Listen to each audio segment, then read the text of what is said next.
Assalamualaikum warahmatullahi wabarakatuh. Ya, bolehkah kita sentuh Al-Quran terjemahan tanpa wuduk? Ramai yang rasa tak boleh langsung sebab katanya sama je macam mushaf.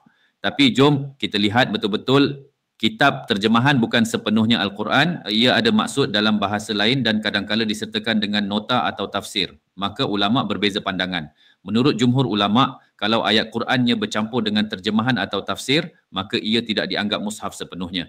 Jadi harus disentuh tanpa wuduk, tapi tetap lebih afdal berwuduk sebab kita nak muliakan kalam Allah. Kesimpulan, kalau ada wuduk itu lebih baik. Tapi jika dalam keadaan darurat atau belajar, sentuh terjemahan boleh.